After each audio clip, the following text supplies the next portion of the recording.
কোথায় গেল আজকে বাবরি মসজিদ? আমরা প্রশ্ন রাখতে চাই, বাবরি মসজিদ কোথায় গেল?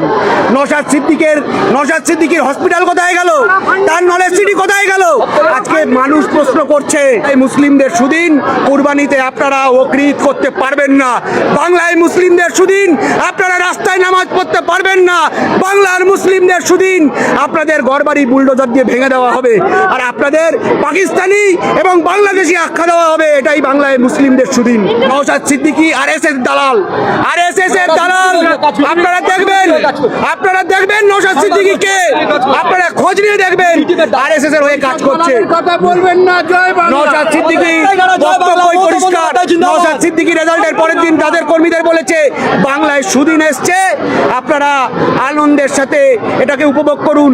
বাংলায় মুসলিমদের সুদিন কুরবানিতে আপনারা ওকরিত করতে পারবেন না। বাংলায় মুসলিমদের সুদিন আপনারা রাস্তায় নামাজ পড়তে পারবেন না। বাংলার মুসলিমদের সুদিন আপনাদের ঘরবাড়ি বুলডোজার দিয়ে ভেঙে দেওয়া হবে, আর আপনাদের পাকিস্তানি এবং বাংলাদেশি আখ্যা দেওয়া হবে। এটাই বাংলায় মুসলিমদের সুদিন। বিজেপির দালাল আপনারা পরিষ্কার হয়েছে যে নওশাদ সিদ্দিকী এবং হুমায়ুন কবির এই দুজন মিলে ভোটের আগে কি করেছে। কোথায় গেল আজকে বাবরি মসজিদ? আমরা প্রশ্ন রাখতে চাই, বাবরি মসজিদ কোথায় গেল? নওশাদ সিদ্দিকীর হসপিটাল কোথায় গেল? তার নলেজ সিটি কোথায় গেল?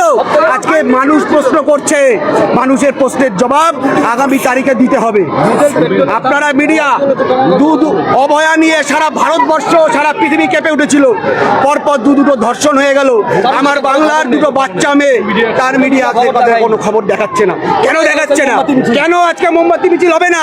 কেন রাত দখল হবে না? কেন দিন দখল হবে না? এই প্রশ্নগুলো আজকে বাংলার মানুষ করছে। তার নেত্রী মমতা আজকে রাস্তায় নেমেছে। আমরা কর্মীরা এসেছি, আগামী দিনে ঝড় উঠবে এই বাংলার থেকেই।